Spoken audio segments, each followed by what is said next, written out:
Now we're going to be doing a review of a proof method that you actually learned last semester, but now you're going to learn a little more depth, and that is proof by induction, and we're looking at the formal process as well as some of the intuition behind it. So first, we're going to formally describe what the steps are in proof by induction. Then we're going to provide a model to explain why proof by induction makes sense, why it's a legitimate method of proof.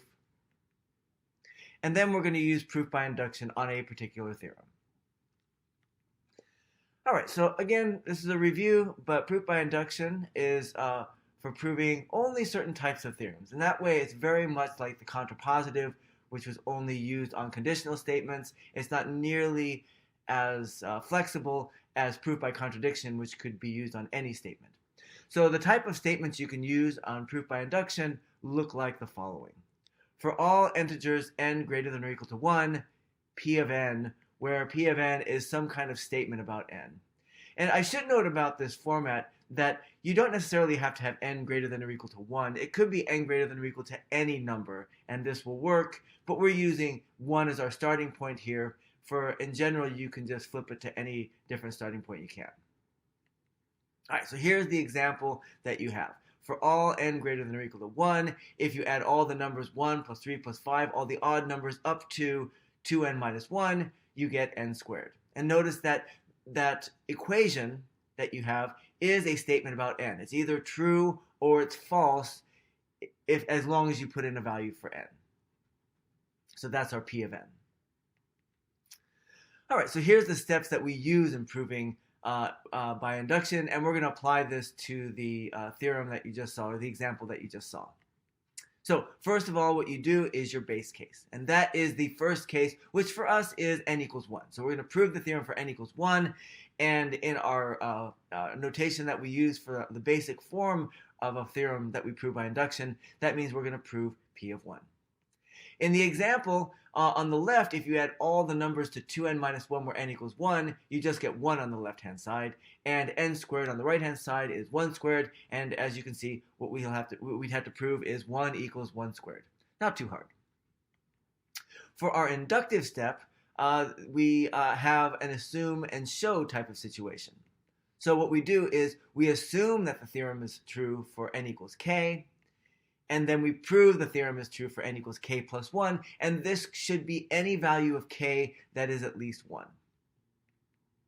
So in the example, what we would do is assume that if we put in n equals k, we get 1 plus 3 all the way up to 2k minus 1 equals k squared, right? All we did was take our n and replace it with k. So we will assume that equation is true. And then we will show that the same equation, except going up to k plus 1, is also true. So we add up 1 plus 3 plus all the way up to 2 times the quantity k plus 1 minus 1 equals k plus 1 squared. So I should give an explanation about why this is logically sound, because if you look at the structure of that proof method, much like the other non-direct methods of proof, it is a little bit odd. So as computer science people, I want you to think of the induction step as the proof as kind of like a Python function, or if you're more Java oriented, a Java method, right? And what this function or method will do is it will have a certain input and it will give a certain output. And that's kind of what the induction step is. So the basic process of the function is to get from the step n equals k to the step n equals k plus 1. So what the function is doing is it is accepting a theorem that we accept to be true at the n equals k step. It goes through the proof process to prove it for the n equals k plus 1 step based upon assuming that the n equals k step is true. So in other words, it's going to assume the n equals k case is true and then show you how to get the n equals k plus 1 case being true from that. So this is all conditional on the theorem that comes in being true. So then if we want to actually apply this Python function Java method into the proof, what we will do is first prove the n equals 1 case, verify that is true, and then put that into the function, which we can do with confidence, because remember, the function should accept any theorem that we can verify to be true, and the n equals 1 case is true. Then what the function is going to do is it's going to take that n equals 1 case, use that to prove the n equals 2 case, and then it spits out the n equals 2 case, and now that one is true. Well, now that we know the n equals 2 case is true, we're going to take that result, put it right back into the function again, and the function is then going to spit out the n equals 3 case, right? Since the n equals 2 case is true, then the function will verify that the n equals 3 case is true. And then we'll take that n equals 3 case, put that back into the function, that'll verify that the n equals 4 case is true, and this will just keep on going, and as this goes, it will get to every single possible case. If we let this program run infinite time, it would individually verify it, and we can verify logically, just knowing the structure of the program, that it is definitely going to correctly verify every step all the way to every single natural number if given enough time. Right? So that means every case is proved by this process. And this is exactly what happens in induction. So that means that if we want to prove a statement by induction, we only need to do two things. First of all, we need to prove the base case, the n equals 1 case. Then we have to, well, create the Python function. And again, think of this as a metaphor. You're not literally writing code. But the Python function is we take the n equals k case as our input. We assume it to be true. And then we use that case to prove the n equals k plus 1 case. That's our induction step. All right, so we're going to apply this now to our theorem from the beginning. We're going to prove that if we add all the odd numbers up to 2n minus 1, we get n squared.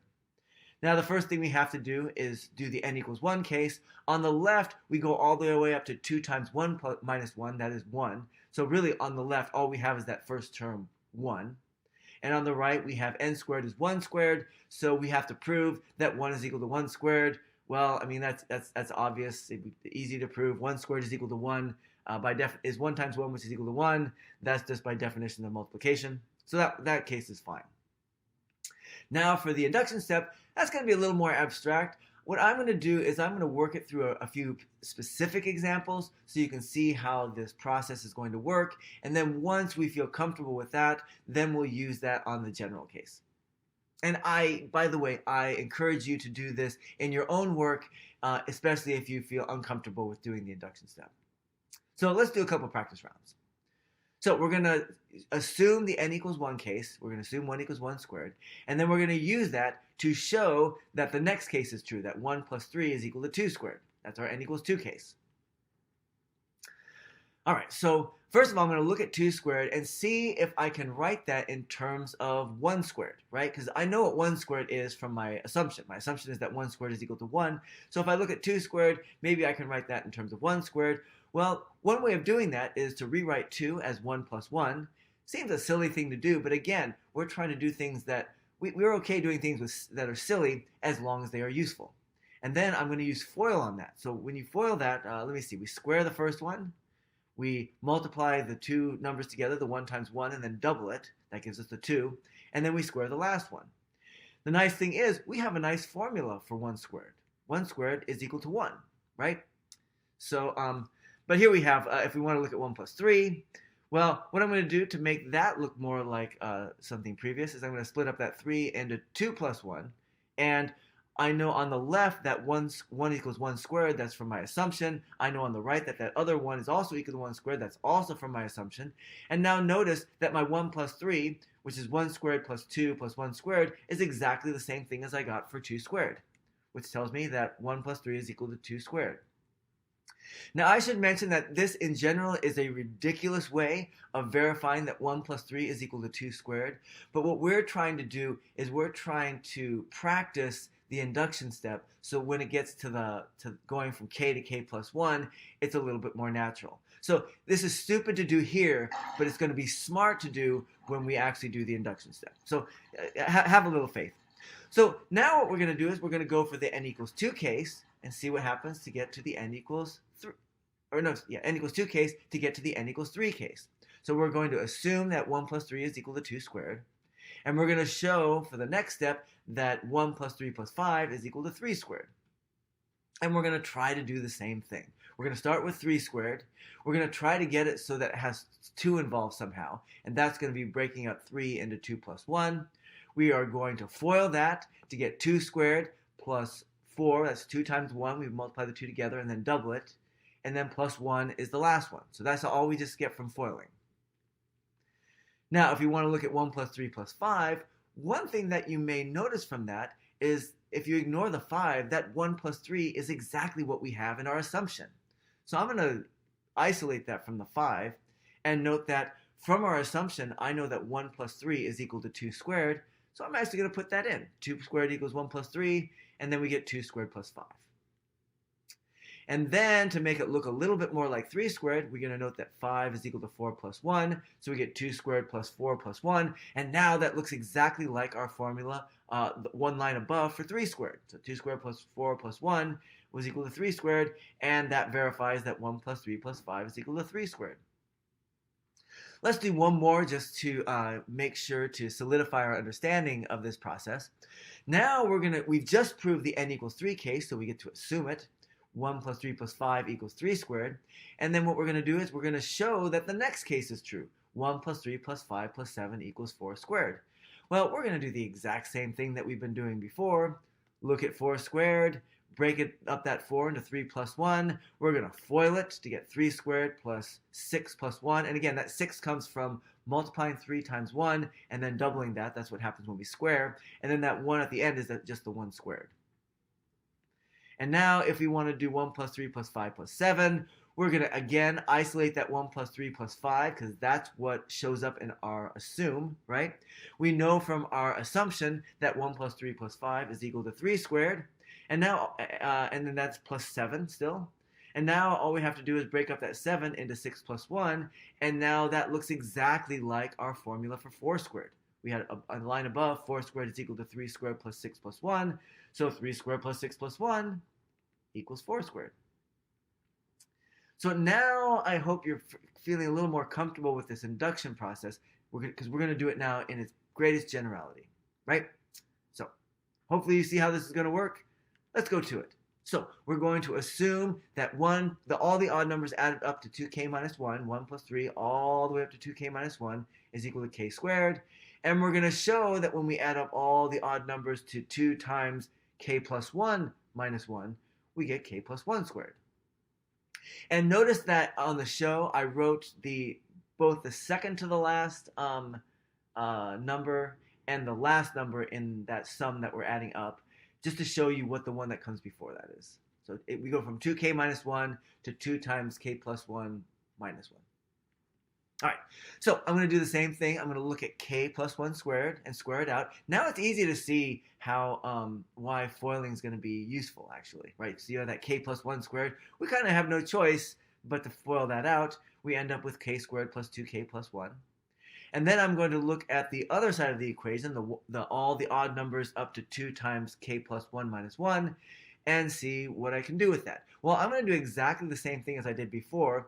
I'm going to leave the last term alone, group the first terms together, or all the terms except for the last one together, like this. So you get all the numbers 1 plus 3 all the way up, all the odd numbers up to 2k minus 1 grouped together. And then that last term, 2 times k plus 1 minus 1, that's going to be grouped separately. Now, the nice thing about the multiple terms that are grouped together is that that is exactly the expression we have in our assumption. By assumption that all the odd numbers added up to 2k minus 1 gives us k squared. And then we have plus 2 times k plus 1 minus 1. And now all we have to do is a little bit of algebra. I'm going to multiply that 2 through the k plus 1 to get k squared plus 2k plus 2 minus 1. And now 2 minus 1 is 1. And look what we get. K squared plus 2k plus 1. And if you look all the way up right below that show, right, that formula that we got for k plus 1 squared, we have k plus 1 squared is exactly k squared plus 2k plus 1. Which means, now looking down to the bottom, k squared plus 2k plus 1 equals k plus 1 squared. And now if you look up at the show, that is exactly what we wanted to prove. When we add up all the odd numbers up to 2 times the quantity k plus 1 minus 1, we should get k plus 1 squared. That's the end of our induction step, i.e. the Python function in quotes, right? So our proof is complete. Now, in a real proof, you don't have to mention the Python function. Again, that's just a metaphor to help you understand the proof by induction. All right, so now I think you're ready to work on the activities for more induction. That is on the PDF file included with this video.